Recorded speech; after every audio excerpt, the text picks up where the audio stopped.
नमस्कारम। क्या हाल है आप सभी के? चलो, आज हम जैन धर्म के बारे में बात करते हैं। फिर नेक्स्ट वीडियो में हम बौद्धिज्म पूरा करेंगे। इससे पहले मैंने जो कंप्लीट कराया आपको वैदिक काल में हमने दो वैदिक काल को हमने दो पार्टों में डिवीजन करके पढ़ा है। एक तो लेटर वैदिक पीरियड, देन प्री वैदिक पीरियड। ऐसे ही ना पढ़ा है हमने, ठीक है? तो अब होता क्या है पता है कि भाई कोई नई चीज संसार में क्यों आती है? कोई नई चीज क्यों आती है, पहले उसका कॉज देखना पड़ेगा हमें कि भाई जब वैदिक संस्कृति है, चारों वेद आ चुके हैं और ये ब्रह्मा विष्णु महेश प्रजापति इंद्र ये सब आ चुके हैं संसार में, तो ये फिर भैया नए धर्म क्यों आ रहे हैं? जैन धर्म क्यों आया, बुद्ध धर्म क्यों आया? ठीक है भाई, ये भी तो क्वेश्चन आता है कि यार ये सब थे तो ये सब कहाँ से आ गए? सबसे पहले उस धर्म की उत्पत्ति का कारण पढ़ते हैं और हाँ, कॉज ऑफ ओरिजिन, ठीक है, ये पढ़ते हैं। चलो, तो एक पृष्ठभूमि बनाते हैं। पता है क्या हो रहा था वैदिक धर्म में? जैसे जैसे मैंने आपको पढ़ाया उत्तर वैदिक काल, कब का टाइम है उत्तर वैदिक काल? 1000 हाँ बीसी से और 600 बीसी, ठीक है, यही तो था ना। उसमें क्या हो रहा था? चारों वेद आ गए, ब्रह्मा विष्णु महेश आ गए, प्रजापति साहब आ गए, और क्या हुआ? कास्टिज्म अपने पीक लेवल पर पहुंच गया। पहले क्या था पूर्व वैदिक काल में? पूर्व वैदिक काल में ये था कि भैया अपने कर्मों के द्वारा कोई व्यक्ति वर्ण व्यवस्था में ऊपर नीचे जा सकता है। लेकिन जैसे उत्तर वैदिक काल में आए ये लोग, ठीक है, तो क्या हुआ? आयरन की खोज हुई। आयरन की खोज ने बहुत सारा क्या कर दिया? एक व्यवसाय, एक हाँ व्यावसायीकरण कर दिया चीजों का। तो उससे क्या हुआ? कास्टिज्म एक तो अपने पीक लेवल पर पहुंच गया, वर्ण व्यवस्था अपने पीक लेवल पर पहुंच गई। स्पीक लेवल का मतलब क्या है कि जो जिस वर्ण में पैदा हुआ है हमेशा उसको उसी वर्ण में रहना पड़ेगा। अगर ब्राह्मण में पैदा हुआ है, ब्राह्मण वर्ग में, तो उसको ब्राह्मण वर्ग में ही रहना पड़ेगा। अगर वो द्विज जाति में पैदा हुआ है तो उसको द्विज जाति में ही रहना पड़ेगा। अगर वो शूद्र में है तो भैया कितना भी पंडिताई कर ले, वो कितनी ही पंडितगिरी कर ले, वो नहीं ऊपर जाने वाला, क्योंकि ऊपर ब्राह्मण बैठा है। पहला कॉस्ट तो ये हो गया। क्या हो गया? क्या हो गया पहला कॉज? तो कास्ट से जब अपने पीक लेवल पर था, ठीक है, तो लोग उससे परेशान थे। दूसरा, अब भैया जो भाषा थी उच्च लेवल पर, जो ग्रंथों की, भाई मनुष्य की मानसिकता क्या होती है, और कुछ पढ़े बड़े भी ना, तो अब ब्राह्मणों ने क्या किया भैया? संस्कृत भाषा कर दी। वेदों की भाषा क्या है? संस्कृत भाषा है। तो अब भैया ना तो शूद्र पढ़ सकते हैं उनको, केवल क्षत्रिय पढ़ सकते हैं। और क्षत्रिय भी कम पढ़, क्षत्रियों का काम क्या है? लड़ाई वड़ाई करना। कौन कर सकता है? ब्राह्मण पढ़ सकता है ना, वैश्य पढ़ सकता। तो भैया तीनों वर्गों पर किसका राज है? ब्राह्मण का राज है। राजा भी किससे राजा भी किसके अंतर्गत है? ब्राह्मण के अंतर्गत है। राजा भी अगर कोई काम करेगा तो पहले ब्राह्मण से ऑर्डर लेगा कि साहब ये सही है पंडित जी, ये नहीं सही है। अब पंडित जी कह रहे हैं कि ये चल, हम जैसा कहेंगे वो करेगा। ऐसा क्यों पता है? ब्राह्मण भाई, मान लो 1 लाख क्षत्रिय, 10,000 ब्राह्मण और 10 लाख शूद्र। अब सोच रहे हो तुम क्या हो रहा है? 10,000 ब्राह्मण क्षत्रियो पे राज कर रहा है, वही 10,000 ब्राह्मण 2 लाख शूद्रों पे भी राज कर रहा है, वही 10,000 ब्राह्मण 1 लाख वैश्यों पे भी राज कर रहा है। तो अब यार ये तो मोनोपोली होगी ना ब्राह्मणों की। ओके, उसके बाद क्या हुआ? बलि। उत्तर वैदिक काल में क्या, पूर्व वैदिक काल में क्या था? बलि गिफ्ट थी। क्या था? गिफ्ट थी, मतलब उपहार स्वरूप थे। लेकिन उत्तर वैदिक काल में क्या हुआ? बलि, ये मारना काटना हो गया, बलि देना पशुओं की। दिन दहाड़े भाई गाय, गौओं को जो पूजा मानते हैं ना भैया, गाय की भी बलि दे जाने लगी। और कौन खाते थे? इतिहास में जाके देखना, ब्राह्मण ही खाते थे। ब्राह्मणों ने ही शुरुआत करी है सबकी, ठीक है, पढ़ के देखोगे हिस्ट्री को, एनसीईआरटी और इस सब में। तो ये मैं वो कुछ नहीं कह रहा हूं कि ब्राह्मणों ने ही सब कुछ करा है, नहीं। लोग उस नजरिए से लें, कोई फर्क नहीं पड़ता है। तो उच्च वर्ग ने शुरुआत करी है। और निम्न वर्ग के, भाई जब उच्च वर्ग ही ऐसा है तो निम्न वर्ग क्यों ना खाए सब चीजों को? वो मरा हुआ पशुओं का मांस खाते थे, ठीक है। तो बलि दी जाती थी बड़े लेवल पर, इतने लाखों करोड़ों पशुओं की हत्याएं की जाती थी बलि के नाम पर। ओके, उसके बाद क्या हुआ? चौथा रीजन क्या बता रहा हूं मैं आपको। जैसे जैसे हम 500 ईसा पूर्व में आए, 500 बीसी में आए, तो क्या हुआ? क्या हुआ? सिक्के बन गए, आहत सिक्के। क्या हुआ? पंचमार्क सिक्के आ गए। मतलब अरे यार, पंचमार्क सिक्के क्या होते हैं? कोई टकसाल में डाला कोई सिक्का सांचे में, उसमें कोई पंच लगा दिया, लेकिन वो उनकी शेप में अच्छी नहीं होती थी, उसको क्या कहते हैं? आहत सिक्के। जब सिक्के आ गए तो फिर व्यापार क्या है? इजी हो गया, व्यापार इजी हो गया। और ये सिक्के कौन जारी कर रहा है? ये सिक्के कौन जारी कर रहा है भैया? ये सिक्के जारी कर रहा है एक जो वैश्य व्यापारीगण होते हैं, वैश्य लोग, ना कि राजा कर रहा है। इसका मतलब समझ रहे हो? अब राजा के हाथ में नहीं है व्यापार, कौन के किसके हाथ में है व्यापार? वैश्यों के हाथ में। तो वैश्य कम्युनिटी क्या हुई? इससे समृद्ध हुई, एफ्लुएंट हुई, इससे पैसे वाले लोग बने। लेकिन वो चाहते थे कि यार हम इतने पैसे वाले लोग बन गए, अब भैया फिर भी हम ऊपर नहीं गए वर्ण व्यवस्था में। ब्राह्मण तब भी हम पे राज कर रहा है, क्षत्रिय हमसे तब भी ऊपर है, जबकि ना तो ब्राह्मण के पास पैसा है ना क्षत्रिय के पास पैसा है, पैसा हमारे पास है। और शूद्र तो शूद्र जहां की तहां है। तब आया जैन धर्म, तब आया बौद्ध धर्म। आया समझ कि जैन धर्म क्यों आया, बौद्ध धर्म क्यों आया? ओके। और जैन धर्म ने क्या बोला? आज हम जैन धर्म के बारे में बात करते हैं। जैन धर्म ने क्या बोला? मैं भैया कोई चारों वेदों को नहीं मानता, मैं भैया कोई संस्कृत भाषा को नहीं मानता, अपन मानेंगे केवल जो देसी भाषा होती है। कैसी? प्राकृतिक भाषा होती है, जो मोस्टली लोग बोलते हैं। तो उन्होंने चैलेंज किया, पहली रिजेक्ट कर दिया मोनोपोली को, कि I rejected Vedas and language of Sanskrit. उन्होंने संस्कृत भाषा को रिजेक्ट किया, उन्होंने वेदों को रिजेक्ट किया, और उन्होंने ब्राह्मण की मोनोपोली को पहली बार उन्होंने चैलेंज किया कि कोई ब्राह्मण नहीं है। आया समझ? तो इससे खुश हो गए कौन? नीचे वाले शूद्र वाले लोग खुश हो गए, इन्होंने उससे वैश्य वाले लोग खुश हो गए, और मोस्टली उससे क्षत्रिय वाले भी लोग खुश हो गए, क्योंकि क्षत्रिय भी चाहते थे क्या अरे ब्राह्मण लगे रहते हैं, हमें सब कुछ इनसे ही मानना पड़ता है। ठीक है।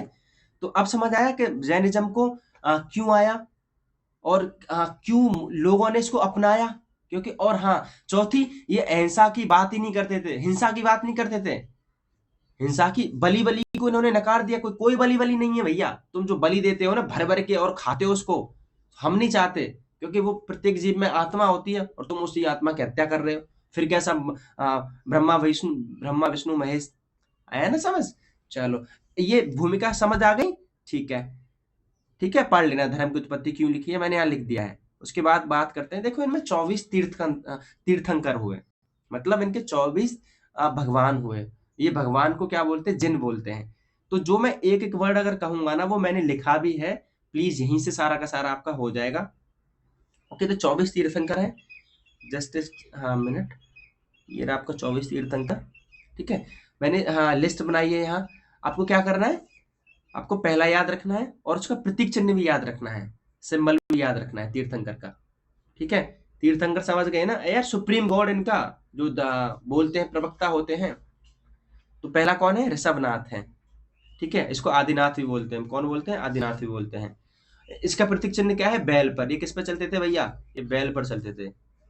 ठीक है, अजीत नाथ हुए, संभव नाथ हुए, विनंदन नाथ हुए, सुमित नाथ, हाँ, पद्म प्रभु हुए, कमल वाले याद करना आप। मैं क्यों ये सब हिंदू, देखो, कमल भी हिंदुओं से है, सनातन से है।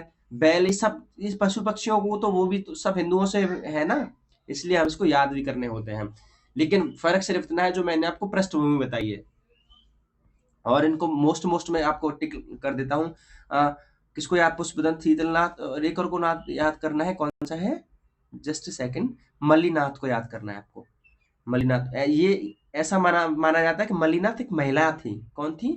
एक महिला, इनको माना जाता है मल्लीनाथ को, इसलिए हम इसको मल्लीनाथ को भी याद करते हैं। ठीक है, पार्श्वनाथ को 23 में है, ये याद रखना पड़ेगा आपको। और 24 में महावीर स्वामी। महावीर स्वामी को क्या नाम देते हैं? वर्धमान भी बोलते हैं। क्या बोलते हैं इनको? वर्धमान भी नाम होता है, लिख लेना कहीं। इनका प्रतीक चिन्ह क्या है? सिंह है। पार्श्वनाथ का चिन्ह क्या है? ये सर्प है। ठीक है, ओके, चलो। 19 याद रखना, 23 याद रखना, 24 याद रखना, और छठवां याद रखना, और पहला याद रखना। ओके, ऋषभनाथ याद रखेंगे, पद्मनाथ याद रखेंगे, मलिनाथ। चिंता मत करो, मैं पीडीएफ डाल दूंगा टेलीग्राम ग्रुप पे। जीएस की मैंने टेलीग्राम ग्रुप की मैं पीडीएफ आज डाल दूंगा। ठीक है, इस वाले लेक्चर की, और डेली ऐसे मैं डाल दिया करूंगा। इस धर्म की डॉक्ट्रिन क्या है? देखो, यहाँ से क्वेश्चन बनते हैं भैया, यहाँ से क्वेश्चन बनता ही बनता है, कुछ भी हो जाए। तो ये क्या मानते? गॉड को मानते हैं। अब कथन रीजनिंग वाले क्वेश्चन में क्या पूछा जाता है कि ये पूछ लेता है कि बताओ कि जैनिज्म की जो फिलोसफी है, ठीक है, वो क्या गॉड को, ईश्वर को मानता है? तो क्या होगा? मानता है, बट लेकिन लग गया इसमें। क्या हुआ कि वो क्या करते हैं? वो गॉड को तीर्थंकरों से नीचे मानते हैं, अपने तीर्थंकरों को वो गॉड से भी ऊपर रखते हैं। क्यों रखते हैं? यहां से समझ आ जाएगा आपको। तो वो क्या कहते हैं? गॉड को मानते हैं, लेकिन तीर्थंकरों से नीचे मानते हैं। वेद और कर्मकांड को रिजेक्ट किया, कोई ब्रह्मा नहीं है। ये ब्रह्मा को नहीं मानते भैया। आत्मा अलग है। क्या कह रहे हैं? आत्मा अलग है, जबकि ये दोनों एक माने जाते हैं। कहाँ? हिंदू धर्म में। हिंदू धर्म में क्या माने जाते हैं? ब्रह्मा और आत्मा को एक माना जाता है हिंदू धर्म में, और जैनिज्म में ब्रह्मा और आत्मा को एक नहीं माना जाता। आत्मा अलग है और ब्रह्म अलग है। आत्मा कर्मों की मुक्ति के बाद ही ब्रह्म में जाके मिलती है, ऐसा कहना है जैनिज्म का। मैं नहीं कह रहा इसको। कहीं पंडित लोग आके मुझ पर कमेंट करने लगे कि भैया तुम बड़े आगे ज्ञानी। ये जैन धर्म कह रहा है। अब जैन धर्म के 5 रूल पढ़ लो। क्या है? 5 रूल पढ़ लो। पहला, अहिंसा, नॉन वायलेंस, ट्रुथ, सत्य, अस्तेय, ठीक है, अपरिग्रह और ब्रह्मचर्य, सेलिवेसी। ओके, ठीक है। तो 5 रूल आपको याद रखने ही रखने हैं, क्योंकि इसमें से 5 रूल में से क्वेश्चन आता है, वो मैंने नीचे लिखाया है। ओके, तो पूछ लेता है कि अहिंसा, महावीर ने 5 रूल्स में से पहले 4 रूल थे, जिसको किसने दिया था? किसने दिया था? महावीर, इन्होंने दिया था, ऋषभनाथ साहब ने दिया था। लेकिन ये क्या नाम है आपका, 5वां रूल किसने जोड़ा? ये महावीर स्वामी ने जोड़ा था, ब्रह्मचर्य वाला। मैंने नीचे क्वेश्चन कराया है, उसमें से आपका हो जाएगा। जैन धर्म के त्रिरत्न, ये त्रिरत्न पूछता है। त्रिरत्न क्या है? सम्यक दर्शन, सम्यक दर्शन, राइट फेथ, सम्यक ज्ञान, राइट नॉलेज, और सम्यक चरित्र, राइट कंडक्ट। ओके, आपको त्रिरत्न याद रखने हैं, क्योंकि बौद्ध धर्म में क्या है? अष्टांगिक मार्ग है, और इसमें क्या है? 5 रूल और त्रिरत्न है। तो इनको याद रखना, कहीं मिसमैच कर दो, कहीं अष्टांगिक मार्ग को लगा दो जैन धर्म में, और 5 रूल्स को लगा दो। पंच महाव्रत बोलते हैं इसको। क्या बोलते हैं? इन्हीं 5 रूल्स को ऐसे क्वेश्चन पूछा जाता है, पंच महाव्रत। तो पूछ लेता है कि पंच महाव्रत किस धर्म से संबंधित है? जड़ाक से लगा देना, धैर्य कुट लगा देना। आप किस पे लगाओगे? जैन जैन धर्म में। और कुट लगा देना त्रिरत्न पे। किसका आंसर आएगा? तो कहाँ लगाओगे? बुद्ध धर्म, सॉरी जैन धर्म। सम्यक दर्शन, right faith, right knowledge and right conduct. ठीक है, सम्यक ज्ञान, सम्यक चरित्र और सम्यक दर्शन। ओके, ये डॉक्ट्रिन आपको याद रखनी पड़ेगी आपको। ये गॉड को नहीं मानते, गॉड को मानते, लेकिन अपने तीर्थंकरों को ऊपर मानते हैं, लेकिन और ब्रह्म और आत्मा को अलग अलग मानते हैं। प्लीज ये याद रखना ही आपको पड़ेगा। उसके बाद में संस्कृत भाषा को इन्होंने रिजेक्ट कर दिया। जैन साहित्य को क्या बोलते हैं भैया? क्या बोलते हैं? याद रखिएगा भैया, ये अघम बोलते हैं। क्या बोलते हैं? अघम, अघम। ओके, ठीक है। महावीर ने अनेकांतवाद और स्यादवाद, ये क्या है? स्यादवाद है। क्या है? स्यादवाद का सिद्धांत दिया। तो भैया सिंपल पूछ लिया जाता है क्वेश्चन में उठा के कि अनेकांतवाद और स्यादवाद का सिद्धांत किस धर्म से संबंधित है? तो कुट लगा देना आप। किससे संबंधित है? जैन धर्म से संबंधित है। किससे संबंधित है? जैन धर्म से संबंधित है। आई रिपीट, अनेकांतवाद और स्यादवाद किस धर्म से संबंधित है? जैन धर्म से संबंधित है। अगर थोड़ा और डीप पूछ ले तो किसने दिया? महावीर स्वामी ने। ठीक है, कर्म। ओके, उसके बाद कौन सा धर्म कहता है कर्म के अनुसार आत्मा को जन्म मिलेगा? कौन सा धर्म कहता है? कौन कहता है? जैन धर्म कहता है।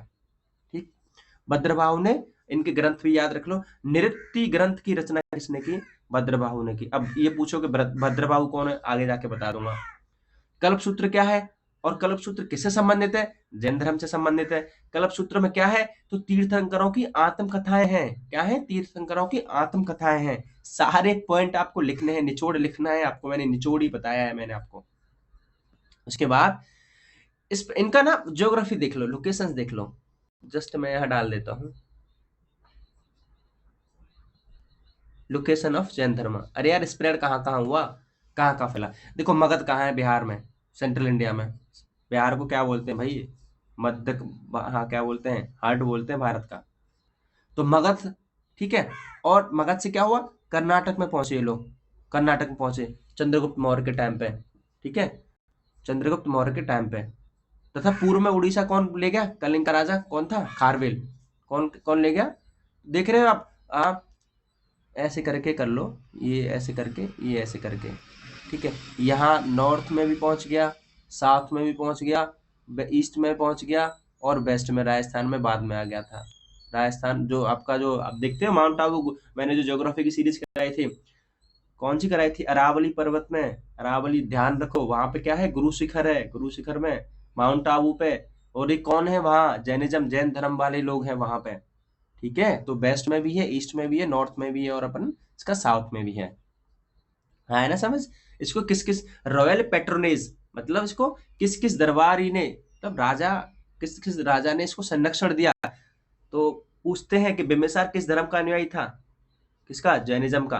अजातशत्रु, चंद्रगुप्त मौर्य, पद्मतो और राष्ट्रकूट वंश ने इस धर्म को अपनाया।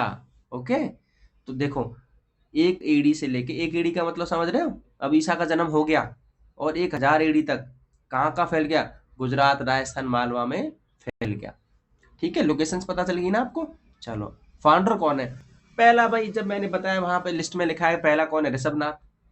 फाउंडर तो कौन है, ऋषभनाथ, फाउंडर है ये, लेकिन ट्रू फाउंडर ये पूछा जाता है कि ट्रू फाउंडर कौन है, ट्रू फाउंडर कौन है, महावीर स्वामी। अब पूछो भैया ये ट्रू फाउंडर, फाउंडर कौन, अरे यार फाउंडर तो मतलब किसी धर्म की उत्पत्ति कर दी, लेकिन ट्रू फाउंडर का मतलब होता है कि भाई बड़े लेवल पर इसका स्प्रेड, इस धर्म को स्प्रेड किया और अपनी फिलोसफी को लोगों को बताया, जन जन तक पहुंचाया। तो वो कौन थे भैया, महावीर स्वामी थे, महान दिव्य आत्मा थी महावीर स्वामी। और इनका जन्म थोड़ा याद रखना पड़ेगा, कहाँ हुआ है, कुंडग्राम वैशाली में हुआ है, 582 BC में। इनका पिता का नाम क्या है, सिद्धार्थ, माता का नाम क्या है, त्रिशला। ठीक है, मृत्यु कहाँ हुई, पावापुरी राजगीर के पास, कहाँ है, बिहार में है। ठीक है, अब बात करते हैं जैन सभाएं। 3 जैन सभाएं हुई, 3 जैन काउंसिल हुई। तो पहली को आप याद रखेंगे क्योंकि पहली बहुत इंपॉर्टेंट है। तो पहली हुई पाटलिपुत्र में। ठीक, ये राजा साहब कौन थे, चंद्रगुप्त मौर्य। अब होता क्या है, क्या हुआ, अकाल पड़ा, कहानी से याद रखेंगे, अकाल पड़ा। राजा कौन था, चंद्रगुप्त मौर्य था। ठीक है, तो चंद्रगुप्त मौर्य के गुरु कौन है, ये अध्यात्म गुरु कौन है, कौन है गुरु, दिगंबर। कौन है, ये भद्रबाहु थे, कौन थे, भद्रबाहु, ये वाले भाई साहब थे इनके गुरु। तो राजा चंद्रगुप्त को ये भाई साहब ले गए अपने यहाँ, अपने पास कि चलो अब यहाँ पर काल पड़ रहा है, चलो नीचे चलते हैं। तो ये क्या ले गए, उत्तर भारत से उठा के इनको दक्षिण भारत ले गए। वहां क्या हुआ, अब एक होता है संलेखना, क्या बोलते हैं, संलेखना, इंग्लिश में क्या बोलते हैं, स्टारवेशन, मतलब भूखे रह के मरना, खाना नहीं खाना, अपने शरीर को जब तक उसकी मृत्यु नहीं हो जाएगी तब तक क्या होगा, स्टारवेशन, भुखमरी के द्वारा ही शरीर को, मतलब तप करते उनका होता है, एक विधि होती है, इसके भी द्वारा शरीर को शुद्ध किया जाता है। भाई जहाँ अन्न को छोड़ दिया जाता है तो शुद्ध आत्मा होती है, शुद्ध शरीर होता है, उसके द्वारा समाधि लेते हैं, तो उसको क्या बोलते हैं वो लोग, स्टारवेशन, भुखमरी, या मतलब संलेखना बोलते हैं। ठीक है, तो बोले चलो चंद्रगुप्त राजा वहां चलते हैं। तो अब इनको वहां दिन हो गए, कुछ बहुत सारे दिन हो गए। और एक और भाई साहब थे, कौन थे, स्थूल भद्र थे, स्थूल बाहु बोलते हैं, स्थूल भद्र थे। नॉर्थ में कौन रह गए, भाई भद्रबाहु ने बोला कि भाई तुम यहाँ रहो, मैं नीचे जाता हूँ। ठीक है, तो अब कुछ दिन हो गए, तो कुछ दिन हो गए, पता चले कि यार अब वो लोग तो आ ही नहीं रहे, पता नहीं क्या होगा। तो दोनों लोग, जैन धर्म क्या हुआ, बट गया, 2 लोगों में बट गया। तो जो भद्रबाहु के जो अनुयायी थे वो क्या हो गए, उन्होंने कपड़े उतार दिए, वो हो गए, वो कहलाए दिगंबर, स्काई क्लैड वाले। ठीक है, वो यही कपड़े लोग नहीं पहनेंगे दक्षिण भारत में जो लोग हुए। और स्थूल भद्र के नेतृत्व में कौन है, इन्होंने क्या हुआ, ये सफेद कपड़े पहनने लग गए, श्वेतांबर, व्हाइट क्लैड वाले। ठीक है, अब समझ आया कि ये कौन है, श्वेतांबर और दिगंबर। ये क्वेश्चन पूछ लेता है कि श्वेतांबर दिगंबर किस धर्म की शाखा है, ये पूछ लेता है कि स्थूल भद्रबाहु के बारे में, और ये पूछ लेता है कि चंद्रगुप्त मौर्य के समय, और ये पूछ जैन सभा। तो कौन से, पहले तो ये देख लो कहाँ, ये पाटलिपुत्र में हुई पहली जैन सभा। ठीक है, किसके नेतृत्व में हुई, स्थूलभद्र के नेतृत्व में हुई। राजा कौन था, चंद्रगुप्त मौर्य था। और ये कहानी आपको मैंने समझा दी है। तो पूरा का पूरा जैन धर्म खत्म। अब भैया इसके 15 मोस्ट इंपोर्टेंट क्वेश्चन है, इससे बाहर कुछ नहीं है, चाहे फिर आप कुछ पढ़ते रहो। ठीक है, तो पहला क्वेश्चन क्या है, जैन परंपरा के अनुसार वर्तमान युग के 24वें अंतिम तीर्थंकर कौन है। तो मैंने आपको लिस्ट बताई थी, क्या आंसर होगा, क्या आंसर होगा, महावीर स्वामी। इनका नाम क्या है, वर्धमान, इनका नाम, एक और नाम है वर्धमान, आप इसको याद रखिएगा। ओके, चलो नेक्स्ट क्वेश्चन, जैन धर्म का मौलिक सिद्धांत क्या है जिससे परम धर्मों कहा जाता है। तो जैसे जैसे आपने जैन धर्म देखा होगा ना आपने, तो वहां लिखा रहता है, पता क्या लिखा रहता है, अहिंसा परम धर्मो। ये कहाँ से निकला है, ये वाक्य कहाँ से निकला है, जैन धर्म से निकला है। इसीलिए तो हमें पढ़ने होते हैं जैन धर्म, इसीलिए तो यूपीएससी बीसीएस प्रोफेसर को पढ़ाए जाते हैं, इसीलिए तो लेक्चरार को पढ़ाए जाते हैं कि अहिंसा कितने प्रकार की होती है। देखो चलो, मैं बात आ ही गई तो मैं ये भी बता देता हूँ, अहिंसा, मनसा, मनसा, वाचा कर्मणा।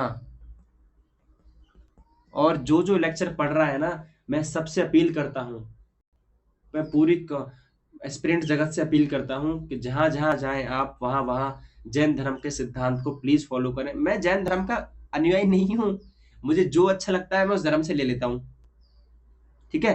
तो मन से, वो क्या कह रहा है, हिंसा तीन रूप से होती है, मन से होती है, वचन से होती है, कर्म से हिंसा होती है। तो हिंसा ना तो मन से करो, ना वचन से करो, ना कर्म से करो। तो ये क्या है, मनसा वाचा कर्मणा अहिंसा परम धर्मो। तो क्या है आंसर इसका, अहिंसा। अरे मौलिक सिद्धांत यही तो है, अहिंसा, ठीक है। ये रहा,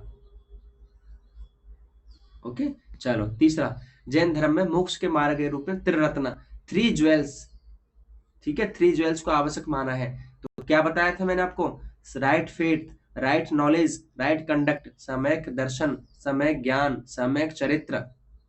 तीसरा, चौथा क्वेश्चन, जैन धर्म का वह सिद्धांत क्या है जो यह बताता है कि वास्तविकता अनेक गुणों वाली है, इसलिए हर वस्तु को अनेक दृष्टिकोण से देखा जा सकता है। इस सिद्धांत को क्या कहते हैं और ये सिद्धांत किसने दिया, मैंने ऊपर ही बताया था आपको, स्यादवाद और अनेकांतवाद। तो आंसर इसमें क्या होगा, अनेकांतवाद। अरे जो अनेक गुणों वाली है, अनेक तरीके से इसको देख सकते हैं, तो आंसर क्या होगा, अनेकांतवाद। क्लियर है। चलो ये क्वेश्चन आ गया आपका, पंच महाव्रत, फाइव रूल्स में कौन सा महाव्रत महावीर स्वामी द्वारा जोड़ा गया था, जबकि अन्य चार पार्श्वनाथ द्वारा, पार्श्वनाथ सहित पूर्व तीन तरह की शिक्षाओं में मौजूद थे। तो पांचवा ब्रह्मचर्य शैलीवेशी वाला किसने जोड़ा था, पांचवा कौन था, ब्रह्मचर्य था। प्लीज याद रखेंगे आप इसको, श्वेतांबर दिगंबर का। अच्छा, अब इसमें और फैक्ट क्लियर हो जाएगा कि लड़ाई हुई क्यों थी इसमें। जब वो नीचे से ये लोग पहुंचे ना, अरे भद्र भाऊ साहब पहुंचे ऊपर, चलो भैया देख के आते हैं ऊपर क्या चल रहा है। तो वहां पहुंचे के, अब दिगंबर साहब क्या कहते थे, दिगंबर वाले लोग क्या कहते थे, जो जो न्यूड थे, वो लोग कहते थे भैया स्त्री स्त्री को नहीं मोक्ष मिलेगा, स्त्री को मोक्ष कब मिलेगा, स्त्री को मोक्ष कब मिलेगा, जब उसको पुरुष जन्म में आना पड़ेगा। लेकिन श्वेतांबर वाले, व्हाइट क्लैन वाले लोग क्या कहते हैं, ये लोग कहते हैं नहीं, स्त्री को इसी जन्म में मोक्ष मिल जाएगा स्त्री रहते हुए। ओके। तो मोस्टली देखा होगा आपने कि कम लोग जाते हैं स्त्रियां, न्यूड वाले जो क्लैन में, न्यूड, हाँ, स्काई क्लैन इसको बोलते हैं, जो न्यूड वाले लोग होते हैं, स्काई क्लैन में कम लोग, कम स्त्रियां जाती हैं, जबकि श्वेतांबर लोग में मोस्टली, श्वेतांबर वाले में ही जाते हैं मोस्टली, ठीक है। तो क्या आंसर होगा इसका, क्या आंसर होगा, वस्त्र धारण करना और स्त्री मोक्ष की मान्यता के बीच मुख्य मतभेद था इसका, तब जाके दो ग्रुप बटे थे। आंसर क्या होगा, वस्त्र धारण करना और स्त्री मोक्ष की मान्यता, ठीक है। चलो सातवां, कैवल्य ज्ञान की अवस्था को क्या कहा जाता है, जैन धर्म में कैवल्य ज्ञान की अवस्था को क्या कहा जाता है। इससे दो क्वेश्चन निकलेंगे। सातवां क्वेश्चन से पहला आंसर क्या होगा, जिन होगा, और इसी से आपका कॉन्सेप्ट क्लियर हो जाएगा। मैंने आपको बताया था स्टार्टिंग में ही कि जैन धर्म वाले लोग गॉड को मानते हैं, लेकिन नीचे मानते, तीर्थंकरों को ऊपर मानते हैं। तो अपने तीर्थंकरों को ये क्या कहते हैं, जिन कहते हैं, क्या कहते हैं, जिन कहते हैं, ठीक है। पहली बात तो आपको ये कंप्लीट हो जानी चाहिए, जिन किसको कहते हैं, तीर्थंकरों कहते हैं, अपने आप जो गॉड से ऊपर मानते हैं। फर्स्ट ऑफ ऑल दैट्स, ये बात क्लियर हो गई। सेकंड क्या है कि केवल्य, अब क्वेश्चन पूछा जाता है कि केवल्य का अर्थ क्या है और केवल्य किस धर्म से संबंधित है। तो आप कुट से बता देना, केवल्य किस धर्म से संबंधित है, जैन धर्म से संबंधित है। और केवल्य की अवस्था क्या है, महासमाधि यार, जो महासमाधि होती है। ओके, ठीक है। चौथा क्वेश्चन मैं आपको यही बता देता हूं कि बौद्ध धर्म में केवल्य की अवस्था को क्या कहा जाता है, निर्माण। क्या कहा जाता है, निर्माण, निर्वाण, निर्माण नहीं, निर्वाण। ओके। चलो आठवां क्वेश्चन, महावीर स्वामी किस नदी के केवल्य का ज्ञान प्राप्त हुआ, कहाँ हुआ, ऋजुपालिका नदी पे, ठीक है। चलो, जैन धर्म के अनुसार मोक्ष का शाब्दिक अर्थ क्या है, क्या है मोक्ष का शाब्दिक अर्थ। मैंने बताया था आपको कि ये आत्मा पे ज्यादा, इनका पूरा का पूरी फिलोसफी आत्मा पर आधारित है। तो आंसर क्या होगा, कर्मों के बंधन से आत्मा की पूर्ण मुक्ति। कर्म जब मुक्त हो जाए तो क्या होगा, आत्मा से मुक्त, आत्मा की मुक्ति हो जाएगी। जैन धर्म में अस्तेय का अर्थ क्या है, हमें पांचों का अर्थ समझना होगा, अस्तेय, अपरिग्रह और ये सबका। तो जैन धर्म में अस्तेय का महाव्रत, जो पांच जो रूल है उसमें अस्तेय आता है, तो उसका अर्थ क्या है, चोरी नहीं करना। ओके, चोरी ना करना। अभी एक और मैं इसका वो बता देता हूँ, एक क्वेश्चन यहाँ से आपको यहाँ निकल आएगा, जस्ट सेकंड। कहाँ है पांच जो मैंने फाइव रूल्स जो बताए थे, फाउंडर स्थूल बाहु, जस्ट ए सेकेंड, हाँ ये रहा। अस्त्य का मतलब है नॉन स्टोलिंग, चोरी मत करो। अपरिग्रह का मतलब है कि संपत्ति का संग्रह मत करो। बाकी तो ब्रह्मचर्य का मतलब आप समझते ही हैं, नहीं समझते तो समझ लो, नहीं समझना तो मत समझो। सत्य का मतलब समझते हैं, अहिंसा का मैंने आपको बता ही दिया है। ओके, तो क्या है, अस्त्य का मतलब क्या है, चोरी मत करना, और अपरिग्रह का मतलब क्या है, संपत्ति का संग्रह नहीं करना। ये दोनों का अर्थ पूछा जाता है भैया, इसीलिए मैं बता रहा हूं यहाँ।